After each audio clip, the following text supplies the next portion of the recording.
नमस्कार। भारत के स्वतंत्रता संग्राम के इतिहास में कुछ नाम ऐसे हैं जो सिर्फ नाम नहीं बल्कि एक पूरी विचारधारा हैं, एक ज्वाला हैं। और उन्हीं में से एक हैं नेताजी सुभाष चंद्र बोस। एक ऐसा इंसान जिसने न सिर्फ अपने त्याग और हिम्मत से देशभक्ति की परिभाषा को एक नया आयाम दिया, बल्कि अपने ही साथियों को चुनौती दी और एक बहुत बड़े साम्राज्य को उसकी जड़ों तक हिलाकर रख दिया। तो सवाल ये उठता है कि आखिर असली नेताजी कौन थे?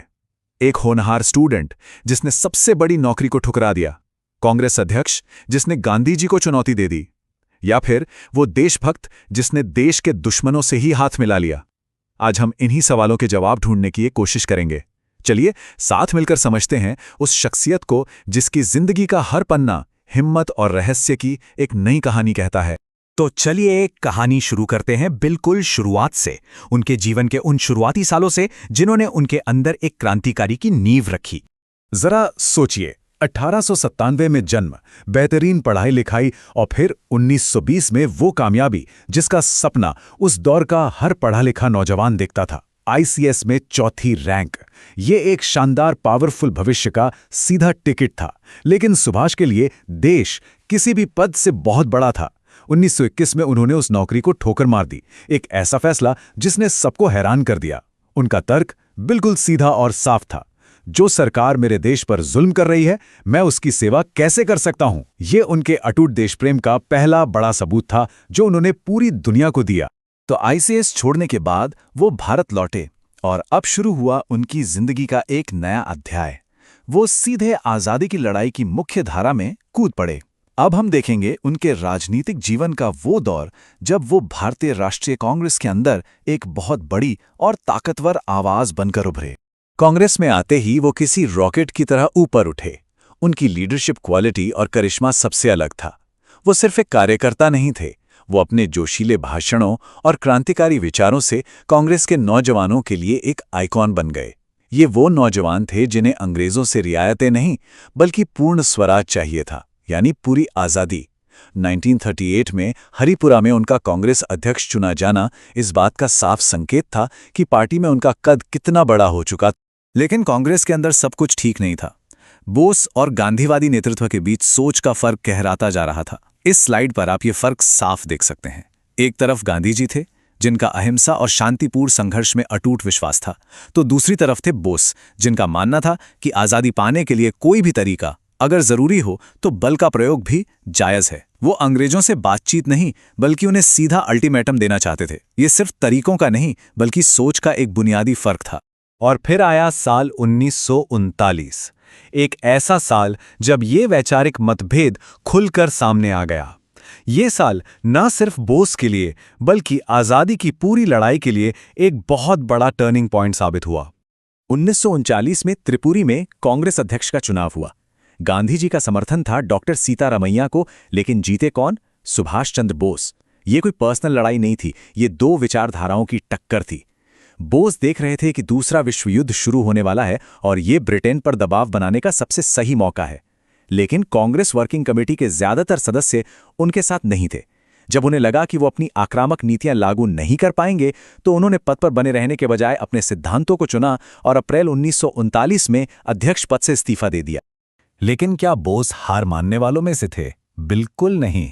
कांग्रेस से इस्तीफा देने के फौरन बाद उन्होंने फॉरवर्ड ब्लॉक बनाया। इसका मकसद था कांग्रेस के अंदर की सभी गर्म दल और साम्राज्यवादी विरोधी ताकतों को एक साथ एक मंच पर लाना। मतलब लड़ाई अभी खत्म नहीं हुई थी, बस मैदान बदल गया था। अब कहानी एक बहुत ही नाटकीय मोड़ लेती है। दूसरा विश्व युद्ध शुरू हो चुका था और बोस ने अपनी रणनीति पूरी तरह बदल दी। उन्होंने फैसला किया कि अब लड़ाई भारत की सीमाओं के अंदर से नहीं बल्कि बाहर से अंतर्राष्ट्रीय स्तर पर लड़ी जाएगी। दुश्मन का दुश्मन दोस्त होता है, इस सिद्धांत पर यकीन करते हुए बोस ने एक ऐसा कदम उठाया जिसके बारे में कोई सोच भी नहीं सकता था। 1941 में कलकत्ता में अपने ही घर में नजरबंदी से वो भेस बदलकर भाग निकले। उनका प्लान साफ था, अब लड़ाई भारत के बाहर से लड़ी जाएगी। और ये कोई आम सफर नहीं था। अफगानिस्तान, रूस से होते हुए वो जर्मनी पहुंचे। हर जगह भारत की आज़ादी के लिए समर्थन जुटाते रहे। फिर 1943 में वो दक्षिण पूर्व एशिया पहुंचे और वहां उन्होंने रास बिहारी बोस से इंडियन नेशनल आर्मी यानी आईएनए की कमान संभाली। और इतना ही नहीं, उन्होंने सिंगापुर में आज़ाद हिंद की अस्थायी सरकार बनाई और मित्र राष्ट्रों के खिलाफ जंग का ऐलान कर दिया। सोचिए, भारत की जमीन से हजारों मील दूर एक आज़ाद भारत की सरकार और उसकी अपनी सेना। और नेताजी की सोच कितनी आगे थी, इसका सबसे बड़ा सबूत है रानी झांसी रेजिमेंट। ये दुनिया की पहली महिला लड़ाकू रेजिमेंट्स में से एक थी। इसमें महिलाओं को मर्दों के बराबर पूरी मिलिट्री ट्रेनिंग दी जाती थी। ये बोस के इस विश्वास को दिखाता है कि देश बनाने में महिलाओं का रोल पुरुषों से जरा भी कम नहीं है। ये उस जमाने में क्रांति से कम नहीं। तो ये सब जो डोस कर रहे थे, उसके पीछे एक गहरी सोच थी, एक सपना था, आजाद भारत का सपना। चलिए अब जरा समझते हैं कि वो स्वतंत्र भारत के लिए क्या विजन रखते थे। तो कैसा था इस सपना? चलिए इसके 4 बड़े पिलर्स को समझते हैं। पहला, समाजवाद, यानी एक ऐसी प्लान्ड इकोनॉमी जो देश से गरीबी, भुखमरी और बीमारी को जड़ से मिटा सके। दूसरा, राष्ट्रवाद, यानी पूर्ण स्वराज, पूरी आज़ादी, इससे कम कुछ भी मंजूर नहीं। तीसरा, धर्मनिरपेक्षता, जिसका सबसे अच्छा उदाहरण उनकी आईएनए थी, जहां हिंदू, मुस्लिम, सिख सब एक साथ खाते थे, एक साथ लड़ते थे। और चौथा, एक मजबूत और अनुशासित केंद्र सरकार जो आज़ादी के बाद देश को फिर से खड़ा कर सके। तो आखिर में नेताजी ने हमारे लिए क्या छोड़ा, उनकी विरासत क्या है और वो रहस्य क्या है जो आज तक उनके आखिरी दिनों पर एक पर्दे की तरह पड़ा हुआ है। देखिए, भले ही आईएनए जंग के मैदान में हार गई, लेकिन उसने दिलों की लड़ाई जीत ली। जब लाल किले में आईएनए के अफसरों पर मुकदमा चला तो पूरा देश उनके साथ खड़ा हो गया।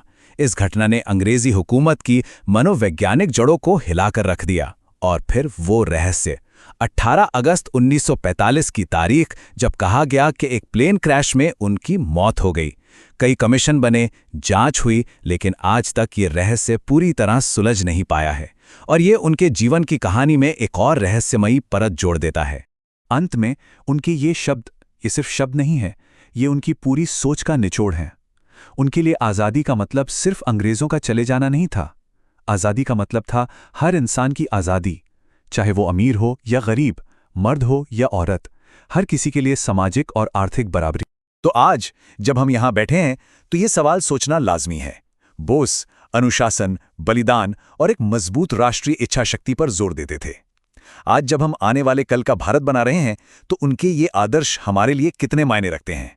इस सवाल का जवाब शायद हम सबको अपने अंदर खोजना होगा।